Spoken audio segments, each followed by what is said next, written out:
O ano é 2024 e eu vim atualizar um vídeo aqui do meu canal, muito assistido e que tira dúvidas de muitos dos segurados. Bom, eu sou a Angélica, sou corretora de seguros e eu vim falar hoje sobre o seguro residencial para você aprender simples, numa linguagem rápida aqui, e em 4 passos para você entender aí como funciona essa apólice. Como eu já venho explicando aqui em vários vídeos que eu posto no meu canal, eu tento deixar bem claro para vocês que as seguradoras, cada uma tem o seu pacote de coberturas, cada uma tem os seus benefícios.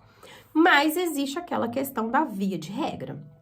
Via de regra, todas funcionam mais ou menos da mesma forma. Algumas companhias têm algumas ressalvas a se fazer. Então, hoje, sempre quando eu venho trazer um vídeo que é de alguma seguradora específica, eu falo de qual seguradora é, e quando eu não falo, que é o caso desse vídeo, eu vou falar tudo aqui via de regra. Tendo alguma dúvida, coloca aqui nos comentários. Então, vamos começar. Vamos falar do seguro residencial em 4 passos, tá? Primeiro deles, sobre a cobertura básica, que é a cobertura de incêndio. Segundo, sobre as coberturas adicionais. Terceiro, sobre franquias. E 4, sobre as assistências. Básica. Todo seguro, eu falo isso em todo vídeo, todo seguro tem a sua cobertura básica, que é aquela cobertura sem a qual aquele seguro não existe. Quando uma seguradora vai registrar um seguro lá na SUSEP, ela precisa colocar qual que é a cobertura básica daquele seguro. Residencial, a cobertura básica de incêndio, e ela vem acompanhada junto de outras coberturas nessa cobertura básica. Então, é básica de incêndio, queda de raio, explosão, fumaça, queda de aeronave. Não são todas as seguradoras que têm a queda de aeronave, tá? Então, a cobertura de incêndio vai indenizar o seu imóvel no que diz respeito à estrutura daquele imóvel no caso de um incêndio. Não entra na cobertura o alicerce e nem o terreno. Isso é via de regra de qualquer seguradora, tá? Nenhuma seguradora vai indenizar. Então, quando a gente vai fazer uma cotação de um seguro de residência, qual que é o primeiro passo? Saber o valor de reconstrução do seu imóvel e não o valor de mercado dele. Porque o valor de mercado dele vai levar em conta a localização daquele imóvel, vai levar em conta o terreno e isso não vai ser indenizado pelo seguro. Uma seguradora, presta atenção, ela não tem a obrigação de te indenizar o valor que está na apólice. Você contratou uma apólice de 500 mil do imóvel. Ela não vai pegar 500 mil e dar na sua mão para você fazer a compra de um outro imóvel. Tudo passa por uma análise, então tem que ter atenção quanto a isso. Primeiro ponto, ela vai fazer uma vistoria, ela vai ver qual era o acabamento daquele imóvel e ela vai indenizar o valor daquele imóvel, da reconstrução daquele imóvel até o limite da sua cobertura. Ou seja, ela não indeniza a mais, ela vai indenizar até o limite. Se pelas contas dela, de acordo com o acabamento do imóvel que ela for te indenizar, você conseguir reconstruir, ela vai indenizar ali aquele valor, ok? Segundo ponto, as outras coberturas que tem junto ali, por exemplo, queda de aeronave, o que eu posso te falar de importante é queda de aeronave e quaisquer engenhos aéreos. Ou seja, você mora perto de aeroporto, corre o risco de alguma aeronave sair e tudo mais e cair alguma coisa dessa aeronave, mesmo por um defeito, uma falha mecânica, né? Se cair alguma peça, algum engenho aéreo, um satélite despencar lá da órbita e cair, a seguradora vai te indenizar esses prejuízos que causar aí no seu imóvel. Então, é uma cobertura interessante de se ter. A pessoa, às vezes, não mora longe, né? Mora em áreas afastadas e imagina que não seja uma cobertura que seja necessária, né? Mas ela já tá junto da cobertura básica e você corre o risco, sim, de repente, do nada, cair alguma coisa aí no seu imóvel, né? Outra questão interessante é a questão da queda de raio, né? Queda de raio é a queda diretamente na estrutura do imóvel. Então, na cobertura básica, a queda de raio você vai ter a indenização dela, daquele raio que causar danos nas paredes, nas estruturas do imóvel, aquele raio que caiu lá diretamente, ele vai deixar uma infinidade de vestígios, né? Então, essas são aí as opções da cobertura da básica, tá? Falando aí tudo via de regra. E aí, o segundo ponto que vai entrar numa apólice de seguro de residência é a questão das coberturas adicionais, que aí é aonde as seguradoras entram com os benefícios delas. Cada seguradora vai te fornecer uma coisa diferente. Então, Grande maioria delas vai ter a cobertura de vendaval, pacto de veículo, roubo, perda do pagamento de aluguel, responsabilidade civil familiar, danos elétricos. Então, eu vou falar um pouquinho aqui de cada uma, mas assim, existem outras regras e outras coberturas também. Existem cobertura de vazamentos, danos por água, né? Cada seguradora aí vai ter uma cobertura para te ofertar, para te fazer fechar esse seguro com ela, que seria um benefício a mais, né? Vamos para a primeira delas, que é a cobertura de vendaval. Vendaval vem lá assim descrito: vendaval, ciclone, tornado, granizo. Então, as seguradoras, para considerar o vendaval, ela vai considerar uma quilometragem mínima dos ventos, uma quilometragem por hora de velocidade desses ventos. Então, é 54 km por hora. Por quê? É provado que um vento com uma velocidade menor que 54 km por hora não causa prejuízo. Acima dessa velocidade, sim. Então, a primeira coisa que a seguradora vai consultar quando tem um vendaval é a velocidade desses ventos na região, vai constatar se outras pessoas na mesma região também tiveram acionamentos por vendavais para poder fazer indenização. Tem casos de negativa de vendaval, porque dá um vento de 10 km por hora, o telhado da pessoa cai, não foi por causa daquele vento, sim por uma questão de manutenção. Então, tem essa regra lá nas apólices. E aí, cada velocidade do vento é uma categoria. Então, quanto maior, né, essa categoria que vai enquadrando ali ciclone, tornado, furacão, enfim, né? E aí, aquilo ali vem descrito na sua apólice da indenização. As coberturas adicionais, assim como a cobertura de incêndio, também é um valor que você coloca lá para indenização. Então, por exemplo, você contratou o seguro de vendaval e colocou lá 100 mil de indenização, esse é o seu limite que você vai receber. Até esse limite, a seguradora vai te indenizar pelos prejuízos. Você vai fazer um orçamento de reparo, né, e enviar para a seguradora no caso de acionar, e a seguradora também, de acordo com as fotos, de acordo com a vistoria que ela faz no local, ela também vai analisar. E ela vai te repor os bens de acordo com aquilo que foi danificado. Não adianta você, por exemplo, ter ali um telhado com aquelas teias de amianto e querer colocar telha de cerâmica, que a seguradora vai te indenizar de acordo com o que você tem. Então, não adianta colocar materiais melhores, mais caros, porque sempre vai ser de acordo com o que você tinha no momento do sinistro, porque isso é regra legal de todas as seguradoras. A obrigação delas é indenizar o bem que você tem da mesma forma que ele estava logo antes de acontecer o sinistro, tá? Isso aí é regra para qualquer seguradora. Outra cobertura também, que eu já tenho um vídeo muito completo aqui no canal, vou deixar aqui abaixo, é a cobertura de danos elétricos. Danos elétricos é quaisquer alterações na tensão do imóvel, né? Uma queda de raio lá no poste e alterou a tensão elétrica na residência, um curto-circuito, uma queda de energia que queimam os aparelhos elétricos eletroeletrônicos da residência, tá? Tudo vai passar por laudo e por orçamentos para enviar para a seguradora.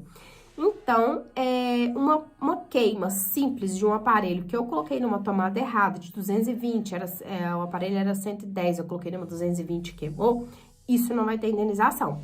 Tem que ter a caracterização da queda de energia ou de um curto, de uma alteração na tensão, né? E isso daí, sempre quando se aciona os danos elétricos, a seguradora vai pedir que você faça o protocolo de reclamação dessa queda de energia, desse curto-circuito, junto à companhia de energia que te atenda aí no seu imóvel. E isso a gente tem que enviar para a seguradora, quando a gente aciona o seguro, né? E outra coisa importante dos danos elétricos, tá?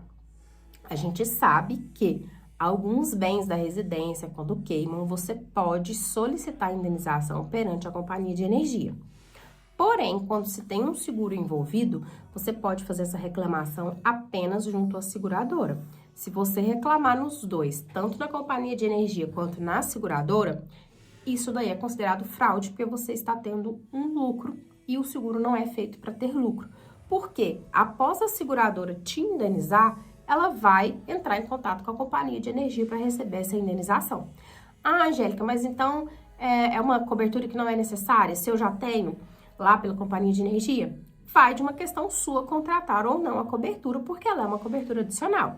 Eu, Angélica, prefiro contratar porque a seguradora vai me indenizar 1000 vezes mais rápido que a companhia de energia. mas fica a seu critério contratar ou não. É uma obrigatoriedade das companhias de energia indenizarem, mas elas também têm um limite para isso. No seguro, quem coloca esse limite sou eu, né? Eu vou lá e escolho qual o máximo de cobertura que eu quero ter nessa apólice. Vou ligar o ar. E eu escolho a cobertura que eu quero ter de máximo, né? Eu escolho o valor que eu quero ter de máximo nessa cobertura. Outra cobertura importante, tá? Impacto de veículos de terceiro. Impacto de veículos de terceiro na minha residência. Eu moro num local perigoso, que sempre tem acidente, vem um carro lá e bate no meu muro. Você pode ter na sua cobertura da apólice residencial impacto de veículos de terceiro. O que significa isso? Eu, Angélica, manobrando meu carro na garagem, bati meu carro no muro, derrubei o muro da minha casa, eu não sou terceiro de mim mesma. O próprio nome já diz. Impacto de veículo de terceiro. É uma terceira pessoa, não é uma primeira pessoa, não é uma segunda pessoa, não é um parente de primeiro grau nem de segundo grau. É uma terceira pessoa que não tem uma relação com você. Isso aí tá até no nosso Código Civil, né? Os terceiros são aquelas pessoas que a gente não tem vínculo.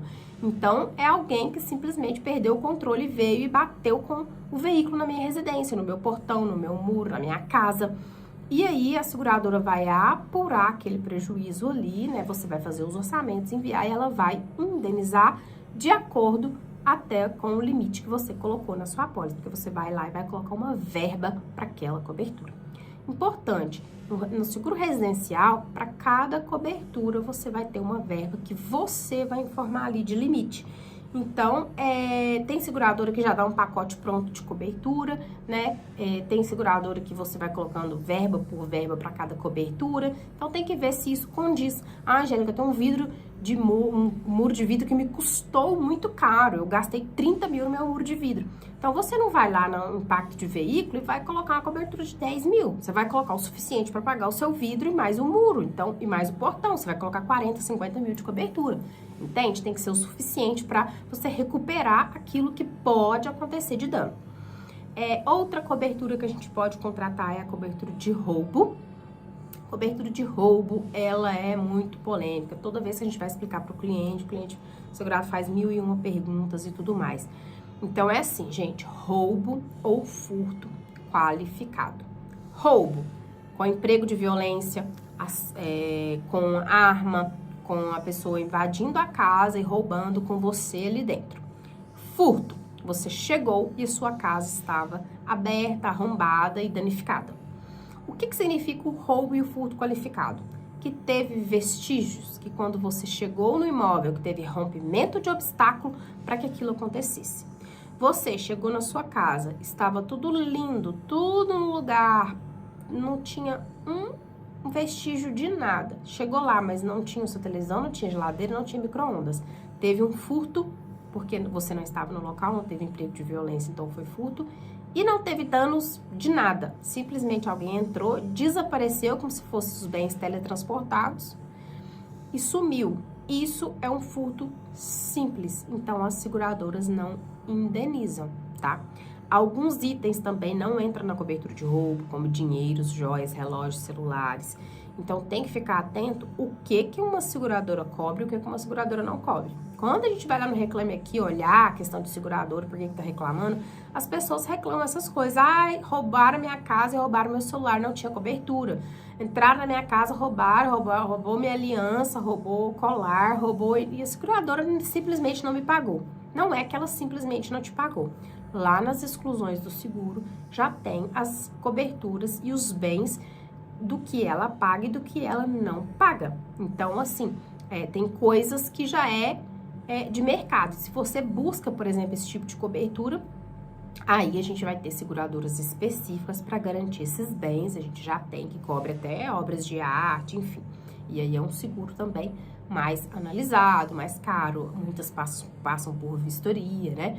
Tem que ter, no caso de joias, você tem que ter a declaração de autenticidade dessas joias, enfim. Obras de arte também. Mas é só um adendo nessa cobertura para você entender melhor como que funciona, né? Então, aqui eu expliquei algumas coberturas que paga ali na questão das coberturas adicionais. A terceira coisa importante que você precisa saber nessas apólices do residencial, que a primeira, lembra, foi a cobertura básica de incêndio, a segunda ali, a questão das coberturas adicionais, que tem várias para você contratar. A terceira opção é a questão de que as apólices existem franquias. Lá nas cotações que você recebe do residencial, a franquia ela vai vir descrita da seguinte forma, assim, ó, POS, participação obrigatória do segurado, franquia do seguro, é tudo a mesma coisa. No residencial, as franquias, elas são abatidas da sua indenização. No seguro residencial, você não coloca uma verba, um valor para cada cobertura? Se você coloca um valor para cada cobertura, quer dizer que você vai receber em reais essa indenização. Então, via de regra, quando a gente envia os documentos para a seguradora te indenizar, ela vai indenizar aquele valor apurado dos orçamentos. Você sempre vai ter que fazer 2 orçamentos, né? Ou enviar a nota se você já tiver que ter feito aquele reparo. Por exemplo, no caso de um vendaval, né? Você teve que fazer um reparo urgente para poder não danificar seus móveis, sua casa, enfim. E a seguradora vai te indenizar, ela vai creditar um valor na sua conta. Você, segurado, quem recebe. Não é outra pessoa, nem outra conta. Tem que ser sempre o segurado. E aí, a seguradora vai abater dessa indenização a sua franquia. A sua franquia, a sua participação obrigatória do segurado, vai estar lá descrita na apólice da seguinte forma: 10% dos prejuízos com no mínimo de R$500. 10% dos prejuízos com no mínimo de 1.000. 20% dos prejuízos com no mínimo de 200. Então, cada seguradora tem a sua franquia. A maioria é sempre 10% com no mínimo de R$500. O que significa isso? 10% dos prejuízos. Qual é o prejuízo? O prejuízo é o valor que eu vou reclamar lá na seguradora. Eu tenho na minha apólice uma indenização de R$100.000 de vendaval. Porém, depois de um vendaval que teve, os danos no meu telhado, na estrutura lá do meu imóvel, foi de 12 mil. 12 mil reais é o valor de prejuízo que eu tive, é o valor que eu vou reclamar. Então, a minha franquia vai ser em cima desses 12 mil. 10% de 12 mil, R$1.200. A seguradora, no momento de me indenizar os 12 mil, ela já vem ali na continha dela. A seguradora sempre vai enviar para você, segurado, um formulário chamado assim, ó, apuração dos prejuízos, que é a apuração do seu sinistro. Então, ali vai estar escrito valor reclamado, 12 mil, valor que a seguradora apurou, que ela pesquisou no mercado também, que ela viu que a mesma telha que você tinha no seu imóvel, a mesma telha que você está colocando também, a mesma telha que você fez o orçamento, que o valor de mão de obra que o prestador te cobrou para fazer o serviço no telhado é o mesmo valor de mão de obra que ela tem lá na tabela dela, que ela tem de limite para pagar esse prestador. Ela vai colocar valor apurado, 12 mil. E aí ela já vem lá, ó, franquia estipulada em apólice, 10% no mínimo de 500, franquia, R$1.200. Valor total a indenizar. E ela já coloca lá os R$10.800, que vai ser o valor que ela vai indenizar.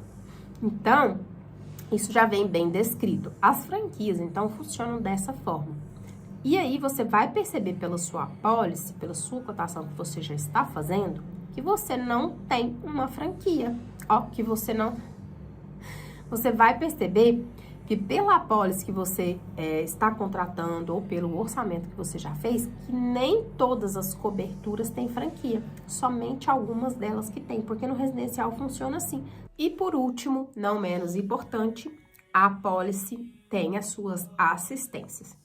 Existem apólices sem cobertura de assistência nenhuma e apólices que você vai ter cobertura de assistência básica, completa, VIP, assistência premium, assistência intermediária, assistência Mega Blaster Power Premium. Então, assim, cada seguradora, no quesito de assistência 24 horas, vai ter um pacote de atendimentos para te fazer.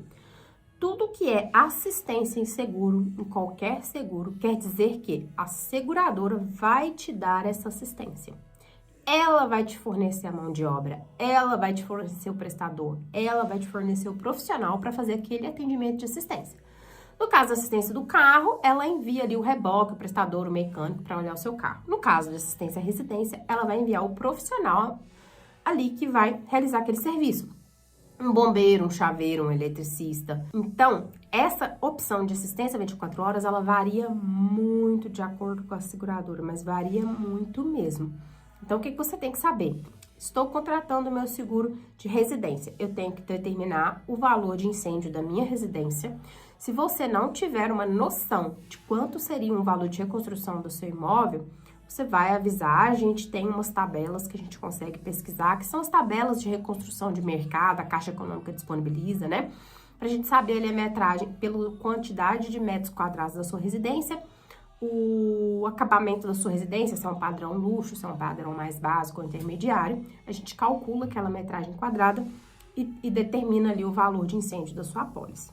E aí depois você tem as coberturas adicionais, que você determina o valor de cada uma, e cada cobertura vai ter ou não a sua franquia, a depender da seguradora, ela determina ou não a franquia, e aí você vai ter o pacote de assistência. Assistência é o que mais muda entre as seguradoras, então é importante você saber. Eu quero saber qual que é a lista de atendimentos que eu tenho na minha assistência 24 horas. Por quê? As seguradoras, ela tem a lista do que ela te fornece de atendimento e quantas vezes por vigência, você consegue solicitar essa assistência 24 horas. As seguradoras têm os seus manuais e têm os seus atendimentos. Então, você sabendo disso, ao longo do ano, você já sabe o que você precisar de reparo na sua residência ou de assistência, você consegue. Há pouco tempo, um cliente me perguntou assim, eu tô precisando limpar o forro do meu telhado, eu consigo? A seguradora, não tem nenhuma no mercado que tem esse tipo de assistência. Mas assim, para você ver que é um cliente que tudo ele tá buscando. Então, ele é um cliente que economiza muito ao longo dos anos. Por quê? Limpeza de caixa d'água, desentupimento, instalação de cortinas. Isso aí eu tô falando que eu acionei em 2023 minha residência, tá? Desentupimento da caixa de gordura que entupiu, eu acionei. Acionei para reparo da minha máquina de lavar que estragou. Acionei para colocar cortinas na minha residência. Acionei para limpeza de caixa d'água, até postei lá nos meus stories na época. Acionei para trocar minha torneira da cozinha, para minha caixa de descarga que estragou, para trocar a bomba dela, eu acionei. Eu acionei o destelhamento da minha residência, porque teve um vendaval, destelhou, e aí a cobertura que eu tinha repunha até 15 telhas, então eu já tinha as telhas da minha casa, só foi o profissional lá e repôs as telhas que o vento derrubou. Então, assim, se eu tivesse que contratar profissionais para toda vez que eu precisei de um serviço ou outro, alguém ir lá na minha casa fazer esse serviço, ficaria bem mais caro do que eu pago anualmente na minha apólice de seguro residencial. E o seguro residencial, ele custa bem menos do que você imagina. Então, vale a pena fazer um orçamento. Eu vou deixar aqui abaixo algumas seguradoras que você mesmo consegue entrar e simular na hora e fazer a sua própria cotação do seguro, para você ter uma ideia de valores. E também tem os meus dados aqui, você pode entrar em contato e a gente providencia um orçamento para você. Curte, compartilhe, envie esse vídeo para alguém que você saiba que seja importante aprender desse tema. É um vídeo longo, mas é para você aprender realmente aí como que funciona e da forma que a gente conversa e explica para os clientes no momento que ele vai fazer ali a cotação, a contratação de um seguro residencial. Então, se você gostou, não esquece de curtir e até o próximo vídeo. E me segue lá no Instagram que eu posto praticamente todo dia conteúdo de seguro.